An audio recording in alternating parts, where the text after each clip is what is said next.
وعلمنا ما ينفعنا وزدنا علما وبارك لنا في علمنا وارزقنا الإخلاص في القول والعمل كاملا وعلما نافعا لا ينسى وتوفيقا دائما وصحة ويقين وعافية. اللهم بارك لنا في أيام العشر. اللهم بارك لنا في أيام العشر. اللهم بارك لنا في أيام العشر وسائر الأيام. آمين يا رب العالمين. Alhamdulillah kaum muslimin rahimakumullah.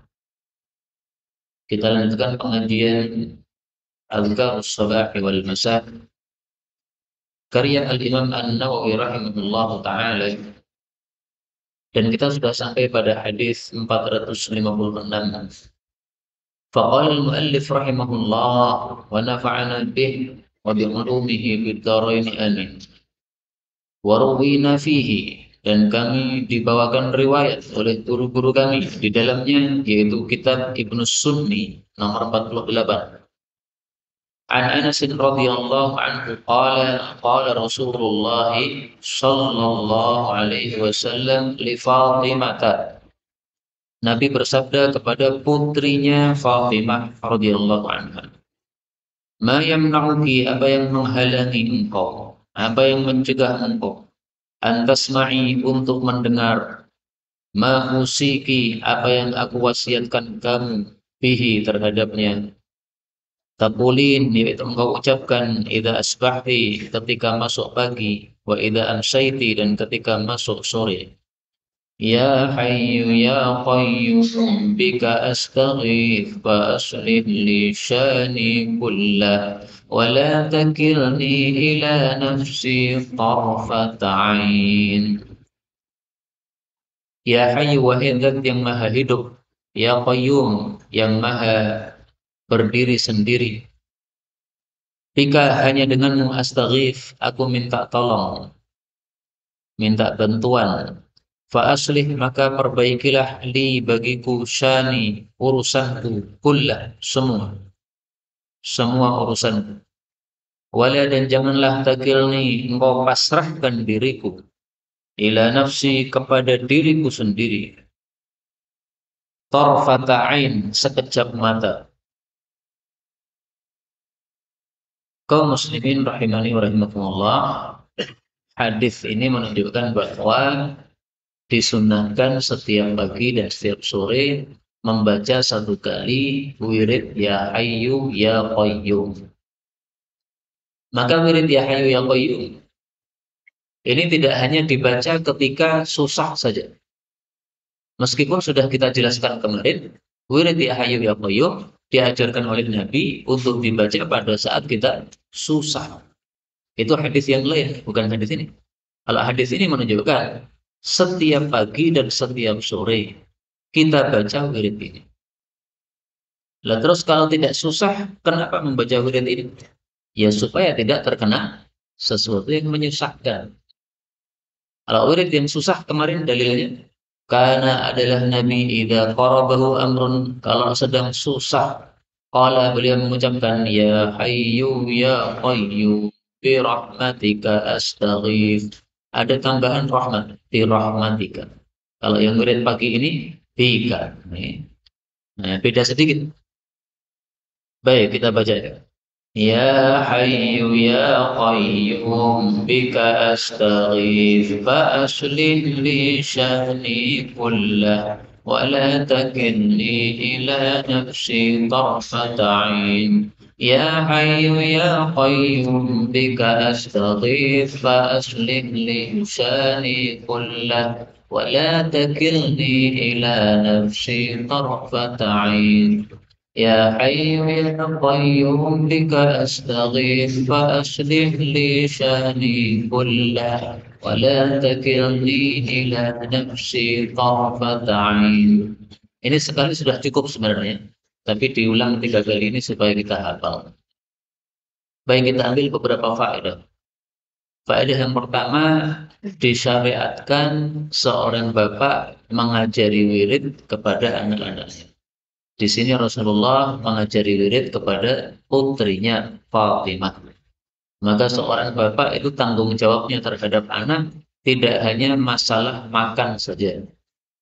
Manusia ada jasmani, ada rohani. Jasmaninya perlu makan, rohaninya juga perlu makan.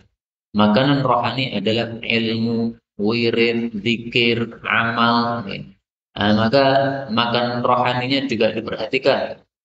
Para bapak-bapak yang menyekolahkan anaknya di sekolah atau di pesantren tidak hanya ditinggal lepas begitu saja, tetap harus dikasih rohani. Pulang pas liburan misalnya, ya, diperhatikan bagaimana sikap atau tingkah anak-anaknya. Tetap harus diperhatikan makanan rohaninya, tidak dibiarkan begitu. Adapun Fatimah, ini adalah putri Nabi yang paling utama dari putri-putri Nabi yang lain. Ada 4 putri Nabi, semuanya dari Khadijah. Ruqayyah, Zainab, Ummu Kulthum, Fatimah. Apa dalilnya Fatimah ini yang paling utama? Karena Rasulullah Shallallahu Alaihi Wasallam mengatakan, Fatimah itu bad'atun minni. Fatimah itu adalah satu anggota tubuh dari saya. Faman aghdabaha, barang siapa yang membuat marah Fatimah, aghdabani, berarti membuat marah saya. Hadis riwayat Bukhari. Nah, menyimpang sedikit, hadis ini disukai sekali oleh orang-orang Syiah. Kenapa? Dianggap Sayyidina Abu Bakar itu terkena hadis ini. Karena dulu ketika Nabi wafat, Fatimah minta warisan Nabi kepada Abu Bakar. Hei Abu Bakar, kalau kamu mati siapa yang mewarisi kamu? Ya anak-anak saya. Kak Fatimah mengatakan, lah terus warisan Nabi di mana? Kok malah kamu pegang, malah kamu ambil, tidak kamu bagi-bagikan untuk anak-anaknya Nabi gimana? Nah, maka Abu Bakar menjelaskan, Rasulullah bersabda, kami para Rasul itu tidak mewariskan harta. Harta yang kami tinggalkan itu untuk kaum muslimin. Jadi untuk Baitul Mal. Maka harta Nabi tidak diwarisi oleh putri-putrinya Fatimah. Nah, Fatimah katanya marah. Berarti siapa yang membuat marah Fatimah, membuat marah Nabi. Berarti Abu Bakar As-Siddiq termasuk membuat marah Nabi. Nah, itu kata orang-orang Syiah. Ahlu sunnah tidak begitu. Siapa yang membuat marah Fatimah, membuat marah Nabi. Betul. Kalau itu bukan karena mentaati Nabi. Tapi kalau mentaati Nabi ya tidak termasuk hadis ini. Abu Bakar As-Siddiq tidak membagi-bagi warisan Nabi. Kenapa? Karena melaksanakan perintah Nabi. Nabi memerintahkan kami para Nabi kalau mati tidak diwarisi harta kami. Nah, kalau malah diwariskan kepada anak-anaknya Nabi, berarti melanggar aturan Nabi. Malah lebih besar itu dimurkai oleh Nabi Sallallahu Alaihi Wasallam. Maka Abu Bakar As-Siddiq tidak termasuk hadis ini. Jadi orang-orang Syiah salah kalau memahami hadis ini untuk menyerang Sayyidina Abu Bakar As-Siddiq radhiyallahu anhu. Baik, faedah berikutnya. Ya Hayyu Ya Qayyum, ini menurut sebagian ulama adalah Ismullahil A'zam, nama Allah yang paling agung, yang apabila kita baca di dalam doa, maka doa kita mustajab. Apa dalilnya? Dalilnya sabda Nabi Shallallahu Alaihi Wasallam. Beliau mengatakan, Ismullahil A'zam, nama Allah yang paling agung. Alladzi idza du'iya bihi ajab, yang apabila didoa dengannya maka pasti dikabulkan. Fi thalathi suwar, berada pada 3 surat minal Quran, dari Al-Quran, yaitu pada surat Al-Baqarah dan surat Ali Imran dan surat Thaha. Hadis riwayat Ibnu Majah sahih. Nah, kalau dicari dalam Al-Baqarah, Ali Imran, Thaha, nama Allah yang sama apa? Al-Hayyul Qayyum. Pada surat Al-Baqarah, pada ayat kursi, Allah la ilaha illa huwal hayyul qayyum. Pada surat Ali Imran, pada bagian awal ayat atau awal rukuk, ada Al-Hayyul Qayyum. Pada surat Thaha, wa'anatil wujuhu lil hayyil qayyum. Berarti Al-Hayyul Qayyum adalah nama Allah yang paling agung. Makanya wirid inilah yang dipakai oleh Nabi ketika susah. Kenapa? Supaya segera dilenyapkan susahnya. Santri kalau ada yang susah, ditinggal oleh orang tuanya susah di pesantren, nah, ya Hayyu ya Qayyum di apa? Dibanyakkan membaca ya Hayyu ya Qayyum. Kemudian faedah berikutnya, fa aslih li sya'ni kullah. Perbaikilah kondisi saya semuanya. Jangan pasrahkan diriku kepada diriku sekejap mata, tapi urusilah diriku. Ini menunjukkan bahwa manusia tidak punya daya, tidak punya kekuatan. Kalau Allah memasrahkan dirinya kepada kita masing-masing, kita pasti rusak, pasti remuk sudah. Makanya kita minta supaya diurusi oleh Allah semuanya. Aslih li sya'ni kullah. Karena itulah guru kami, karena mengamalkan hadis ini, setiap beliau mengajar seperti ini, pada subuh pengajian beliau di Masjid Nabawi, Syekh Abdul Razak Al-Badr, itu selalu di mukadimahnya membaca doa ini. Ya Hayyu ya Qayyum bika astaghif. Karena untuk banyak orang ya bika nastaghif fa aslih lana sya'nana kullah wa la takilna ila anfusina tarfata ain. Jadi kalau untuk mendoakan banyak orang ya diganti li menjadi lana, sya'ni menjadi sya'nana, takilni menjadi takilna, nafsi menjadi anfusina. Begitu dijadikan jamak semuanya. Kaum muslimin rahimani wa rahimakumullah, bagaimana supaya kondisi kita semuanya diaslih, diperbaiki oleh Allah Subhanahu wa taala. Kuncinya sebenarnya pada hati. Kalau hati kita baik, maka semuanya akan diperbaiki oleh Allah Subhanahu wa taala. Sebagaimana sabda Nabi, kalau hati baik, maka seluruh jasad menjadi baik juga. Karena itu Syekh bin Baz paling sering membaca doa, Allahumma ya Allah aslih qalbi. Perbaikilah hatiku.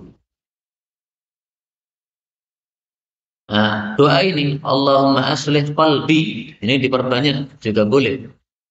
Sebagaimana boleh juga kita memperbanyak doa aslih li sya'ni kull. Pada saat sujud, Allahumma aslih qalbi, ya Allah perbaiki hati saya. Atau Allahumma aslih sya'ni kullah, ya Allah perbaiki semua kondisi saya. Ini bagus dibaca pada saat sujud, karena sujud adalah waktu-waktu doa mustajab. Kemudian 457. Warwina dan kami dibawakan riwayat oleh guru-guru kami. Fihi di dalam kitab Ibnu Sunni nomor 50. Bi isnadin dhaif, tapi sanadnya dhaif. An Ibnu Abbas radhiyallahu anhuma anna rajulan, bahwa ada seorang laki-laki dewasa syaka mengeluh ila Rasulillah sallallahu alaihi wasallam annahu, bahwasanya dia tusibuhu menimpanya al-afatu musibah-musibah. Afat itu adalah musibah yang merusakkan harta. Faqala lahu Rasulullah sallallahu alaihi wasallam, qul, katakanlah, idza asbahta, jika kamu masuk waktu pagi, bismillahi ala nafsi wa ahli wa mali, dengan nama Allah, untuk diriku dan untuk keluargaku dan untuk hartaku. Fa innahu, maka sesungguhnya, la yadhabu, tidak akan lenyap, laka, bagi kamu, syai'un, sesuatu pun. Harta milikmu tidak akan lenyap. Faqallahunna, maka mengucapkan kalimat tadi ar-rajul, laki-laki tadi. Fadhahabat, ini salah ya, bukan hadzabat, tapi Pak. Zahabat, kebalik ya. Fadhahabat, maka lenyaplah anhu darinya al-afatu, musibah-musibah tadi. Muslimin rahimahullah, hadis ini meskipun dhaif, tapi karena masalah bab fadilah amal dan tidak melanggar syariat dan sudah terpayungi oleh dalil-dalil umum yang sahih, maka bisa diamalkan. Jadi membaca doa ini enggak ada masalah. Mari kita baca. Bismillahi ala nafsi wa ahli wa mali. Bismillahi ala nafsi wa ahli wa mali. Bismillahi ala nafsi wa ahli wa mali. Fadilahnya apa? untuk menjaga yang didoakan ini, supaya nafsi dijaga oleh Allah, ahli dijaga oleh Allah, mali dijaga oleh Allah. Ini termasuk doa yang dihasungkan oleh guru kami, Ustadz Ashburi, untuk dibaca.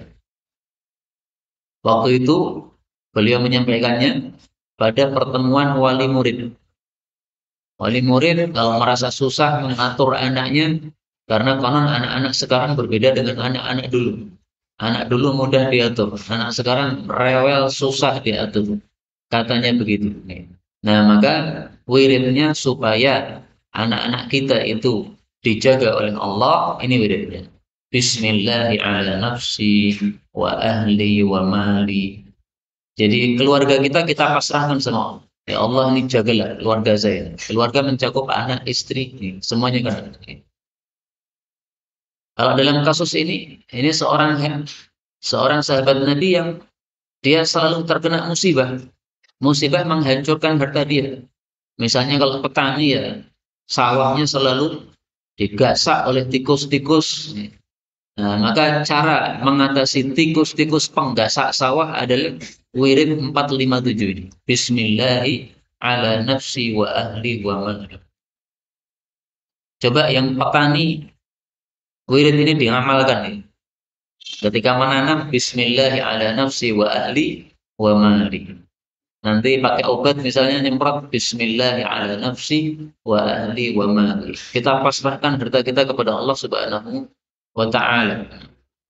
Dan ini dibaca setiap pagi berdasarkan hadits ini. Tapi seandainya dibaca sore hari seperti yang kemarin sudah saya jelaskan, tidak masalah, karena wirid-wirid seperti ini bukan berarti tidak boleh dibaca di waktu yang lain, bukan ya. Bahkan dibaca setiap saat pun tidak masalah. Minimal setiap pagi satu kali. Kemudian dari hadis ini kita ambil satu faedah, bahwasanya ucapan bismillah itu adalah ucapan yang barokah. Dan ini sudah sering kita sampaikan. Rasulullah Shallallahu Alaihi Wasallam bersabda, "Kullu amrin bibal la yubda'u bi bismillahirrahmanirrahim fahuwa aqta'." Setiap perkara yang penting tidak dimulai dengan bismillahirrahmanirrahim terputus dari berkah. Hadis riwayat Ar-Ruhawi di dalam kitab Arba'in beliau, dan kata Imam Nawawi hadisnya sahih, meskipun menurut Syekh Albani hadisnya dhaif. Baik, kita lanjutkan 458. Waruwina, dan kami dibawakan riwayat oleh guru-guru kami fi Sunan Ibnu Majah nomor 925, wa kitab Ibnu Sunni, dan kitab Amalul Yaumi wal Lailah karya Ibnu Sunni nomor 53. An Ummi Salamah, dari Ummi Salamah istri Nabi sallallahu alaihi wasallam, anna Rasulullah sallallahu alaihi wasallam kana, adalah biasanya, idza asbaha, jika masuk pagi, qala, mengucapkan, Allahumma inni as'aluka ilman nafi'an wa rizqan thayyiban wa amalan mutaqabbala. Allahumma, ya Allah, ini sesungguhnya aku as'aluka, minta padamu, ilman nafi'ah, ilmu yang manfaat, wa rizqan thayyibah, rizki yang baik, maksudnya yang halal, wa amalan mutaqabbala, dan amal yang diterima, yaitu diterima oleh Allah Subhanahu wa ta'ala. Muslimin rahimakumullah, hadis ini menunjukkan disyariatkannya minta tiga perkara ini setiap pagi. Paginya kapan? Paling afdal ba'da subuh, setelah salam dari salat subuh. Jadi selesai salat subuh kan wirid itu. Nah, setelah wirid kan doa. Nah, doa ini bagus dibaca. Dalilnya apa kok setelah salam salat subuh? Mari kita lihat riwayat Ibnu Majah. Aslinya kayak apa riwayatnya?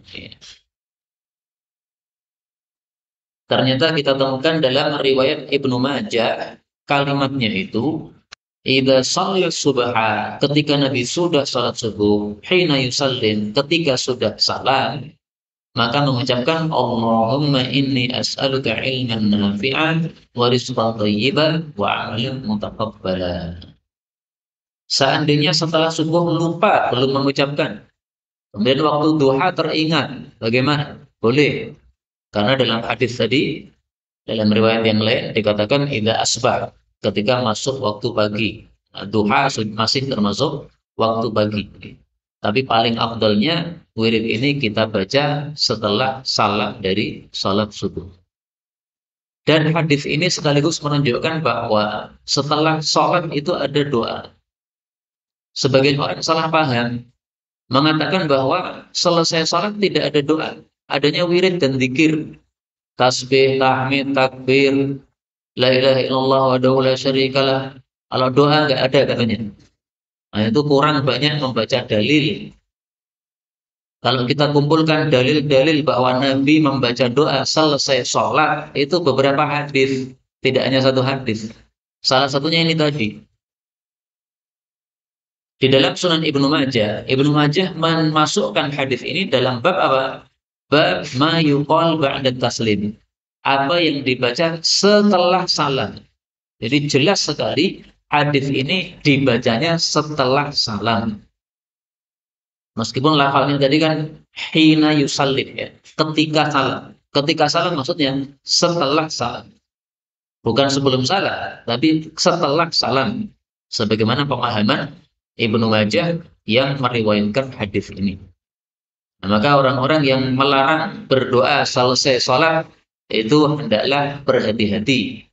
Lebih banyak membaca hadis sehingga tidak mudah mengingkari perbuatan kaum muslimin yang lain yang tidak sesuai dengan apa yang dia yakini.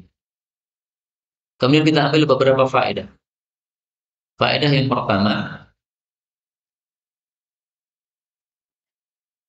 menunjukkan pentingnya ilmu yang bermanfaat sehingga oleh Nabi disebutkan pertama kali. Adapun rizki dan amal disebutkan yang kedua dan ketiga. Maka ilmu sangat-sangat penting. Dan ini sesuai perbuatan Allah ketika memberikan wahyu. Malaikat Jibril datang mendekap Nabi Muhammad SAW. Iqra, bacalah wahai Nabi. Maka Nabi Muhammad yang tidak bisa baca tulis yang mengatakan, saya tidak bisa baca. Malaikat Jibril bilang lagi, bacalah, Iqra, sampai 3 kali. Akhirnya Malaikat Jibril mengajari, Iqra bismi rabbikal ladzi khalaq, khalaqal insana min 'alaq, Iqra rabbukal akram, alladzi 'allama bil qalam, 'allamal insana ma lam ya'lam. Nah, ternyata wahyu yang pertama kali turun itu disuruh kita membaca. Membaca ini kunci mendapatkan ilmu. Nah, maka ilmu sangat penting. Sehingga wahyu pertama adalah perintah membaca. Dan ilmu ini supaya lebih manfaat, tidak hanya dibaca saja, tapi juga dicatat atau ditulis. Selain itu juga disampaikan. Jadi tahap-tahap kita supaya mendapatkan ilmu yang manfaat bagaimana? Dibaca, didengarkan, dicatat, ditulis, disampaikan. Itu adalah tahap-tahap supaya ilmu kita lebih menancap dan tidak terlupakan sehingga lebih bermanfaat. Dalil-dalilnya Rasulullah SAW bersabda, qayyidu al-ilma bil kitabi. Qayyidu, ikatlah al-ilma, ilmu bil kitab, dengan cara ditulis, dicatat. Hadis riwayat Hakim sahih. Meskipun sebagian ulama mengatakan ini bukan sabda Nabi tapi perkataan Sayyidina Umar. Tapi ada yang mengatakan ini sabda Rasulullah Sallallahu Alaihi Wasallam dan disahihkan oleh Syekhul Albani rahimahullah. Maka mencatat ilmu itu penting, Pak. Sebagian ulama mengatakan, kalau satu hari kamu catat satu ilmu yang baru yang kamu dengarkan, maka 1 tahun itu sudah jadi satu buku. Terutama santri-santri yang di pesantren. Kamu kalau setiap hari nulis satu saja ilmu baru yang kamu dapatkan hari itu, kamu tulis buku catatan ilmu baru. Nah, maka satu hari satu catatan ilmu, itu 1 tahun sudah jadi satu buku. Karena satu hari satu ilmu berarti kita dapat 360 ilmu. Nah, 360 dikumpulkan dulu sudah jadi satu buku. Makanya santri itu semuanya bisa nulis. Nggak ada santri nggak bisa nulis, nggak ada. Caranya gimana ya? Ilmu baru kan mencatat. Dulu di pesantren saya punya satu buku khusus, buku untuk mencatat ilmu baru. Yang nggak baru nggak dicatat karena sudah tahu. Nah, buku itu sangat besar sehingga setelah saya lulus itu sudah penuh dengan tulisan-tulisan yang isinya ilmu-ilmu baru yang saya dapatkan baik ketika di kelas maupun ketika masuk di perpustakaan membaca kitab-kitab yang ada di sana. Nah, ini salah satu caranya. Oh itu dicatat, ditulis. Karena kalau hanya didengarkan paling-paling masuk telinga kanan keluar telinga kiri. Atau hari ini masih berada di kepala kita, besok sudah keluar. Baik, kemudian yang dimaksud ilmu yang bermanfaat itu yang bagaimana? Ilmu yang diamalkan. Itu ilmu yang bermanfaat. Maka selama ilmu tidak diamalkan, tidak ada gunanya. Para ulama mengatakan ilmun bila amalin kasyajarin bila samar. Ilmu tanpa amal sama dengan pohon tanpa buah, nggak banyak gunanya. Meskipun ada gunanya ya, untuk naungan bisa, tapi kurang banyak gunanya. Kalau ada buahnya itu yang banyak gunanya. Kemudian rizqan thayyibah, rizki yang halal, menunjukkan bahwa rizki itu ada yang tidak halal. Maka kita minta rizki yang halal. Sebagaimana tadi, ilmu itu ada yang tidak manfaat, yaitu yang tidak diamalkan. Maka kita minta ilmu yang manfaat. Sama-sama ngaji begini kan, ada yang manfaat, ada yang tidak. Artinya ada yang diamalkan, ada yang tidak. Maka kita minta yang bermanfaat. Rizki itu artinya adalah pemberian. Jadi apapun pemberian Allah kepada kita yang masuk ke kantong kita itu namanya rizki. Rizki bisa halal, bisa haram. Tergantung kita. Kita mau cari cara bagaimana. Cara haram ya jadi haram. Cara halal ya jadi halal. Kemudian amal yang mutaqabbalah. Amal yang diterima adalah amal yang memenuhi dua syarat. Syarat yang pertama, ikhlas. Syarat yang kedua, mutaba'ah.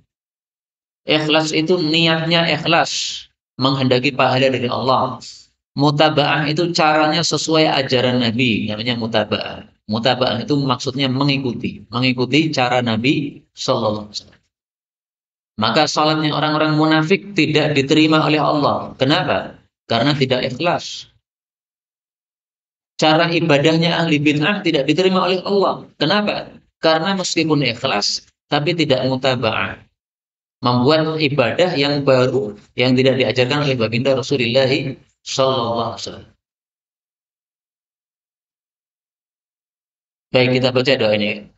اللهم إني أسألك علما نافعا ورزقا طيبا وعملا متقبلا اللهم إني أسألك علما نافعا ورزقا طيبا وعملا متقبلا اللهم إني أسألك علما نافعا ورزقا طيبا وعملا متقبلا آمين. Hadis 459. Warwina, dan kami dibawakan riwayat oleh guru-guru kami. Fi kitab Ibn Sunni, dalam kitabnya Ibn Sunni nomor 54. An Ibnu Abbas radhiyallahu anhuma qala qala Rasulullah sallallahu alaihi wasallam man qala, barang siapa yang mengucapkan idza asbaha, ketika masuk waktu pagi, Allahumma ya Allah, ini sesungguhnya aku asbahtu masuk pagi minka darimu fi ni'mah, dalam kenikmatan, wa afiyah dan sejahtera, wa satar dan tutup, fa'atimma maka sempurnakan nikmatakan nikmatmu alayya padaku, wa afiyataka dan sejahteramu, wa satraka dan tutupmu fid dunya wal akhirah, di dunia dan di akhirat. Ini dibacanya salah sama ratin 3 kali. Idza asbaha, jika masuk pagi, wa idza amsa, dan jika masuk sore. Karena adalah haqqan, pasti, alallahi, bagi Allah Ta'ala, ayyutimma alaih, untuk menyempurnakan terhadapnya ni'matahu, nikmatnya. Jadi wirid ini adalah fungsinya supaya nikmat yang Allah berikan kepada kita disempurnakan oleh Allah Subhanahu wa taala. Dibacanya 3 kali, Pak. Monggo. Allahumma inni asbahtu minka fi ni'matin wa afiyatin wa satr فأتم نعمتك علي وعافيتك وسترك في الدنيا والآخرة. Maaf, ini kan sore gitu. Bukan asbah tuh, diganti apa? Amsay. اللهم إني أمسيت منك في نعمة وعافية وستر فأتم نعمتك علي وعافيتك وسترك في الدنيا والآخرة. اللهم إني أمسيت منك في نعمة وعافية وستر فأتم نعمتك علي وعافيتك وسترك في الدنيا والآخرة. Kita ambil beberapa faedah. Faedah yang pertama, asbahtu minka fi ni'mah. Aku masuk pagi di dalam nikmatmu. Ini berarti mengakui nikmat Allah yang diberikan kepada kita. Maka berarti kita mengumpulkan antara syukur dan zikir. Mensyukuri nikmat Allah dengan mengakui nikmat Allah tadi. Dan zikir yaitu kita mengucapkan wirid ini. Nah, mengumpulkan antara syukur dan zikir diperintahkan oleh Allah di dalam Al-Quran surat Al-Baqarah ayat 152. Falkuruni alkurkum washkuruli wala takfurun. Zikirlah kepadaku, aku akan ingat kamu, dan syukurlah kepadaku, jangan mengkufuriku. Nah, di sini Allah merintahkan dua, zikir, syukur. Nah, maka dengan wirid ini berarti kita sudah mengamalkan Al-Baqarah 152 ini. Kita sudah zikir dengan membaca wirid ini, dan sudah syukur karena kita mengakui nikmat Allah Subhanahu wa taala. Maka wirid ini termasuk fadilahnya adalah mengumpulkan antara zikir dan syukur. Adapun sejahtera, ini sebenarnya termasuk dari nikmat Allah. Berarti sejahtera ini disebutkan secara khusus setelah yang umum. Nikmat itu apa? Macam-macam. Sehat nikmat, sejahtera nikmat, hati tenang nikmat. Nah, maka setelah disebutkan yang umum nikmat, nah, kemudian disebutkan yang khusus sejahtera, menunjukkan pentingnya sejahtera ini. Sejahtera itu apa? Sudah dijelaskan dulu, selamat dari segala yang tidak disukai. Maka sehat itu termasuk sejahtera. Sehat termasuk sejahtera. Tapi sejahtera lebih umum daripada sehat. Adapun yang dimaksud satr, tutupan, yaitu Allah tidak membuka aib kita. Betapa banyak aib kita, atau kekurangan kita, atau dosa kita. Tapi Allah tidak membukanya. Berbeda dengan umat terdahulu. Umat terdahulu, itu kalau melakukan satu dosa, itu sudah ada tanda di pintunya. Nah, kan mempermalukan ya. Melakukan dosa, pintunya di depan udah ada tanda. Nah, sehingga tetangga-tangganya tahu semua, ini melakukan dosa. Pintunya ada tandanya.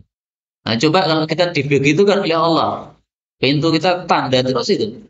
Dicat lagi, karena ada tandanya terus. Nah, oleh Allah kita diberi sakar, tutup. Nah, kita minta kepada Allah, tutupannya ini disempurnakan sampai di akhirat. Fid dunya wal akhirat. Di dunia dan di akhirat.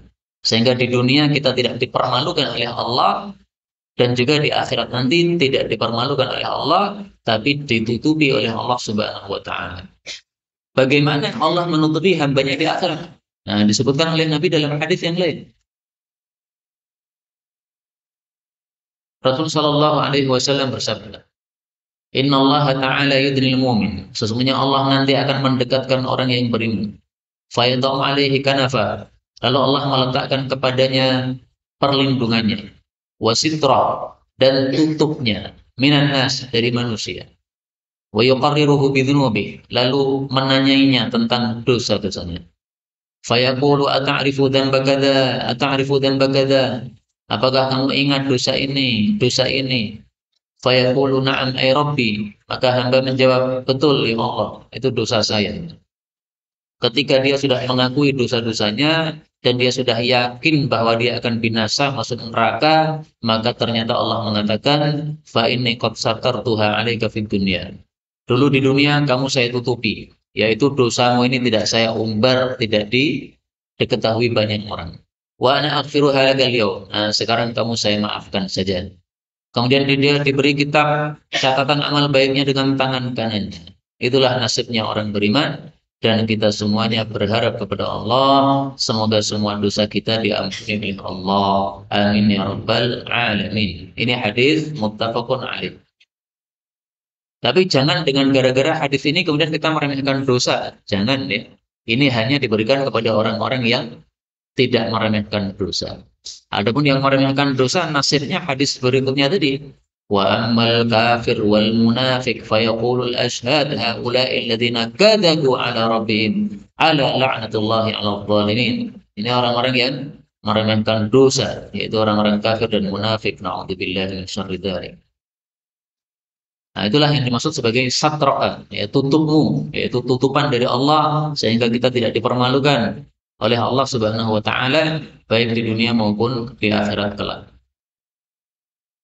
Muslimin rahimani wa rahimakumullah, termasuk salah satu cara supaya kita tidak dipermalukan oleh Allah adalah jangan mengumbar aib orang lain. Kalau kita mengetahui ada seseorang punya aib, kita umbar, kita cerita-ceritakan. Nah, itu menyebabkan Allah akan membalas yang setimpal. Nanti aib kita akan dibuka oleh Allah. Sebagaimana kamu mencerita-ceritakan aib yang dilakukan oleh seseorang, maka kamu pun juga aibnya saya buka. Dalilnya hadis yang sahih, Rasul sallallahu alaihi wasallam bersabda, "Ya ma'syar man amana bilisani."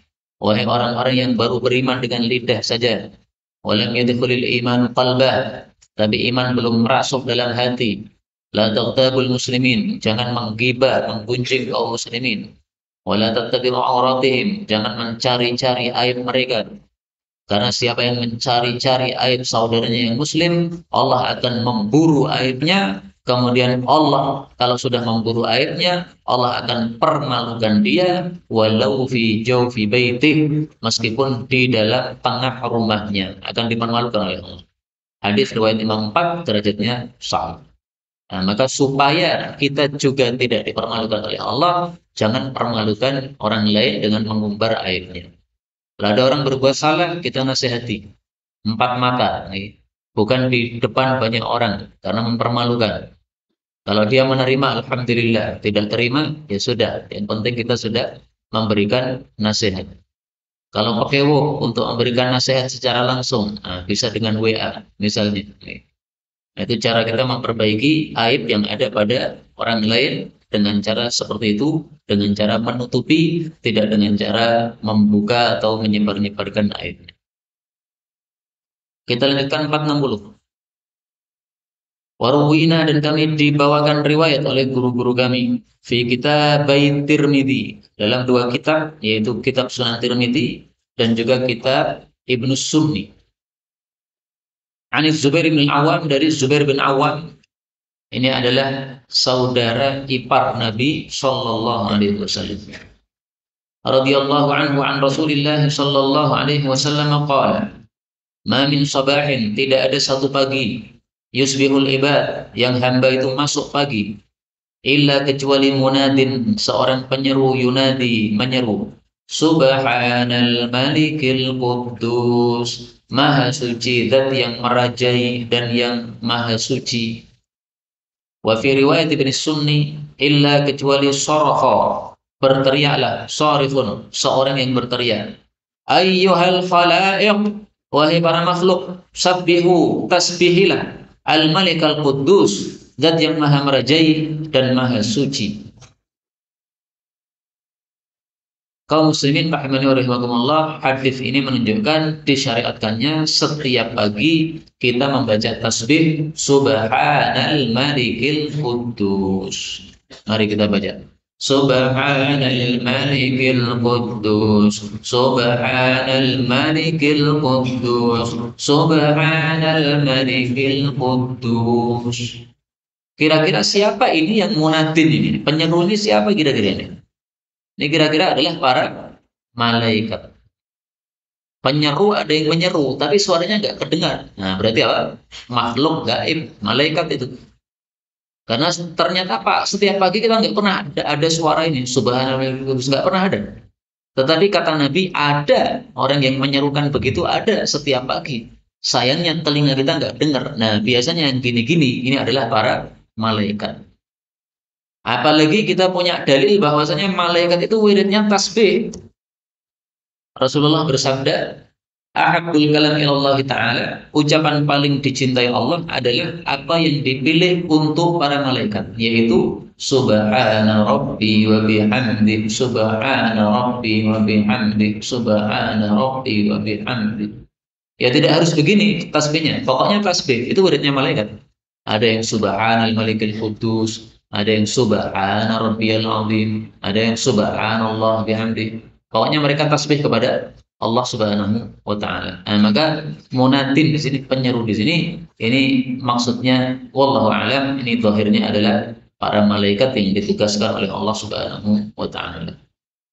Kita ambil beberapa faedah. Faedah yang pertama, perawi hadis ini Zubair bin Awwam. Nah, ini seorang sahabat Nabi yang diberi julukan hawarinya Rasulullah Shallallahu Alaihi Wasallam. Rasulullah bersabda, Inna likulli nabiyyin hawariyan. Sesungguhnya setiap nabi memiliki hawari. Hawari itu penolong.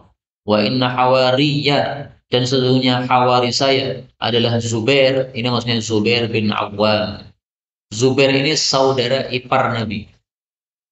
Karena Zubair menikahi apa? Asma. Asma kakaknya Aisyah. Aisyah istri Nabi SAW. Nah, maka Aisyah menikahi apa? Aisyah dinikahi Nabi, Asma dinikahi Zubair. Istilahnya apa itu? Ipar maupun apa? Kemudian ini hadis riwayat Bukhari sahih. Kenapa Rasulullah mengatakan begini? Sesungguhnya penolong saya adalah Zubair. Ini ada satu kasus. Saya carikan di sini ya. Mudah-mudahan dijelaskan oleh Imam Nawawi. Nah, ini kejadiannya pada perang Ahzab. Perang Ahzab itu perang Khandaq ketika Nabi membuat parit. Maka Nabi bertanya, "May ya'tini bi khabaril qaum?" Siapa yang bisa mendatangkan berita tentang kaum kafir yang sudah mengepung kita? Nah, berarti kan dia harus memata-matai orang kafir. Harus pura-pura sebagai seorang kafir, kemudian masuk ke kelompok orang-orang kafir. Ini kalau ketahuan bisa dibunuh ini. Nah, maka Nabi bertanya, ini siapa yang berani memata-matai orang kafir ini? Nah, Zubair mengatakan, saya ya Rasulullah. Maka Rasulullah diam. Kemudian beliau bertanya lagi, siapa yang berani untuk memata-matai orang-orang kafir? Nah, Zubair sampai 3 kali mengatakan saya. Akhirnya oleh Nabi, ya sudah, kamu berangkat. Nah, kemudian Nabi mengatakan hadis ini. Setiap Nabi punya hawari, hawari saya adalah Zubair. Karena waktu itu sangat mencekam sekali, menakutkan. Orang-orang kafir, kumpul koalisi orang-orang kafir sangat banyak sekali jumlah mereka. Nah, Zubair disuruh untuk menyusup ke tubuh orang-orang kafir untuk mengetahui bagaimana kondisi mereka, jumlah mereka, kesiapan mereka kayak apa. Nah, zaman dulu menyusup masih bisa dilakukan karena belum ada lampu-lampu listrik begini. Jadi malam hari kan gelap gulita. Nah, tapi harus mencari cara bagaimana tidak ketahuan oleh mereka. Kalau ketahuan bisa dibunuh. Paling-paling malam hari mereka menyalakan kayu bakar. Nah, kalau mendekati kayu bakar akan kelihatan wajahnya. Nah, maka Zubair akhirnya menyusup ke tubuh mereka, mematai-matai mereka dan berhasil dengan pertolongan Allah Subhanahu wa taala. Maka dari sini juga kita ambil pelajaran bahwa disyariatkan memata-matai musuh supaya kita mengetahui bagaimana kekuatan musuh sehingga kita siap untuk menghadapi mereka. Faedah berikutnya, hadis ini menunjukkan adanya alam gaib yang harus kita percayai. Di sini Nabi mengatakan setiap pagi ada yang menyeru Subhana Malikil Quddus, padahal kita tidak pernah mendengar suara tersebut, tapi kita harus yakin karena ini sabda Rasulullah Sallallahu Alaihi Wasallam. Dan betapa banyak alam gaib seperti ini yang disampaikan oleh Nabi. Sampai saya menulis satu buku judulnya Al-Asrar, rahasia-rahasia. yaitu rahasia yang disampaikan oleh Nabi. Setiap kita keluar rumah, sudah ada dua bendera di depan pintu kita. Satu bendera di bawah malaikat, satu bendera di bawah setan. Kalau kita menuju kepada kebaikan, disertai oleh malaikat dengan benderanya sampai pulang. Nah, itu satu hakikat atau rahasia gaib yang kita harus percaya. Demikian juga hadis Nabi Shallallahu Alaihi Wasallam yang mengatakan bahwasanya asyaibu nurul mumin. Uban itu bagi orang beriman adalah menjadi sinar nanti di akhirat. Nah, ini harus kita yakini seperti ini. Sehingga kita muncul uban itu malah menjadi apa? Sinar di akhirat. Sehingga nggak perlu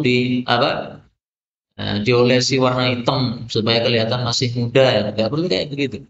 Kalau kamu dikasih uban itu malah menjadi sinar di akhirat. Ngapain dihitam-hitamkan begitu? Nggak perlu dihitam-hitamkan.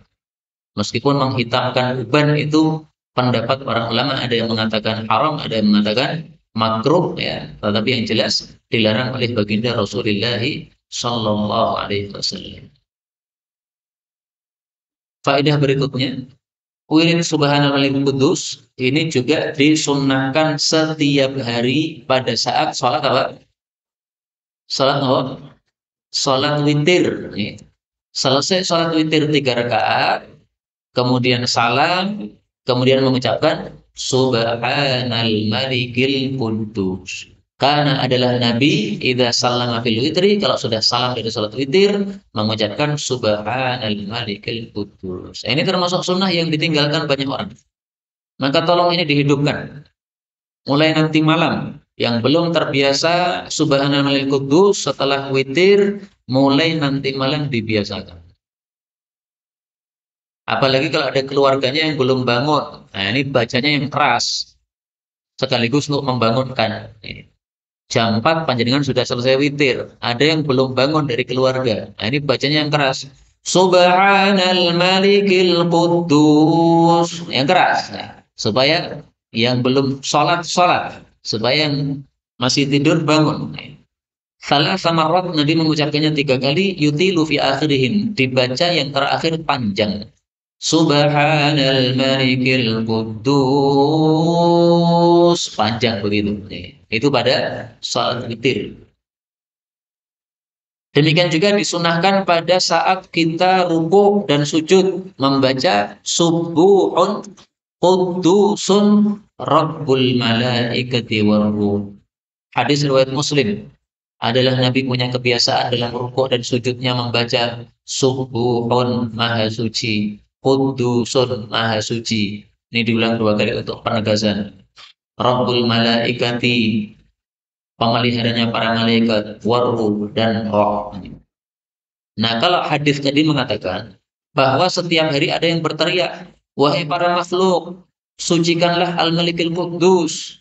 Maka sangat bagus kalau dalam sholat subuh kita membaca dalam rukuk dan sujud ini. Subuhun Quddusun Rabbul Malaikat Warruh, mengikuti perintah malaikat yang berteriak tadi.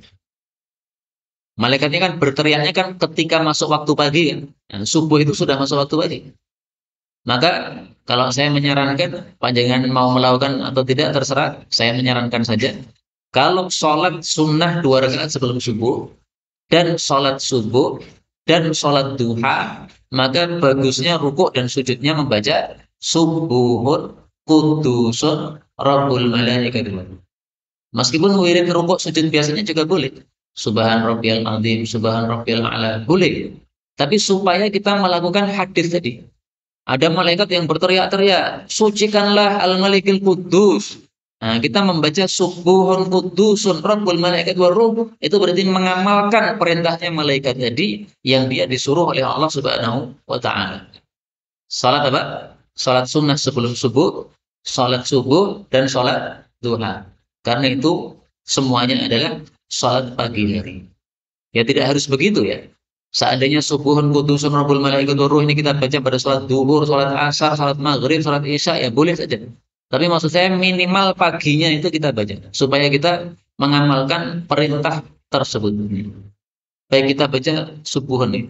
Subbuhun Quddusun Rabbul Malaikati wa Ruh. Subbuhun Quddusun Rabbul Malaikati wa Ruh. Subbuhun Quddusun Rabbul Malaikati wa Ruh. Nah, itu dibaca 3 kali, Pak, ketika rukuk dan 3 kali ketika sujud. Kalau imam ya 5 kali lah, supaya jamaahnya bisa membaca 3 kali. Inilah yang dapat disampaikan, benarnya dari Allah. Kalaupun ada salahnya, fa astaghfirullahaladzim. Walakum walhamdulillahi rabbil alamin.